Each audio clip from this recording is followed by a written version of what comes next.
PG സ്റ്റേഷനിൽ hotel ജീവനക്കാരെ മർദ്ദിച്ച കേസിൽ തനിക്കെതിരെ നേരത്തെ വകുപ്പ് തല നടപടി ഉണ്ടായിട്ടുണ്ടെന്നാണ് CA PM രതീഷ് പറയുന്നത്. ഇപ്പോൾ എന്തുകൊണ്ടാണ് വീണ്ടും പരാതി വന്നത് അറിയില്ല എന്നും അന്വേഷണം നടക്കട്ടെ എന്നും PM രതീഷ് പറഞ്ഞു. ശരത് എസ് വിവരങ്ങൾ നൽകും. അതിലിപ്പോൾ ഡിപ്പാർട്ട്മെന്റ് അന്വേഷണം നടക്കുന്നുണ്ട്, ജുഡീഷ്യൽ പ്രോസസ്സിംഗ് നടക്കുന്നുണ്ട്. പിന്നെ നമ്മൾ ഈ സമയത്ത് നമ്മൾ ഒരു പരസ്യ പ്രസ്താവന നടത്തിയ കാര്യമില്ല, അന്വേഷിക്കുന്നുണ്ടല്ലോ.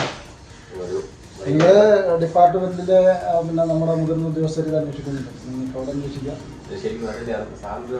അതുകൊണ്ടാണ് പറയാം, കാരണം ഇത് 2023 സംഭവമാണ്. ഈ പറയുന്ന CCTV ഫുട്ടേജ് അവർക്ക് കിട്ടിയിട്ടും നാളുകളേറെയാണ്. മനസ്സിലായി? ഈ സമയത്ത് അല്ല, അവിടെ ആരോപണങ്ങൾ പലതാണ്. ഇതിനൊന്നും നമ്മൾ മറുപടി, കാരണം ഇതൊക്കെ അന്വേഷിച്ച് 2023 സംഭവങ്ങളൊക്കെ ഡിപ്പാർട്ട്മെന്റ് അന്വേഷിക്കാതിരിക്കുമോ എന്നുള്ളത് നമുക്കറിയില്ലല്ലോ. അല്ല, അങ്ങനെ ഞാൻ പറഞ്ഞില്ല. നമ്മൾ ഇതിനോട് എന്തുകൊണ്ടാണ് ഇത് പറയാത്തത്? നമ്മൾ പറയാത്തതെന്ന് വെച്ച് കഴിഞ്ഞാൽ ഇതൊക്കെ നമ്മുടെ ഡിപ്പാർട്ട്മെന്റ് അന്വേഷിച്ചിട്ടുള്ളത്. ഇതൊക്കെ എത്ര 2 വർഷങ്ങളായ കാര്യങ്ങളാണ്.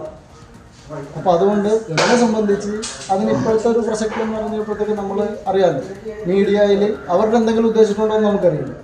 നമുക്കിപ്പോൾ അവരുടെ ഉദ്ദേശ ശുദ്ധിക്ക് നമ്മൾ കൂടെ പിടിക്കേണ്ട ആവശ്യമില്ല.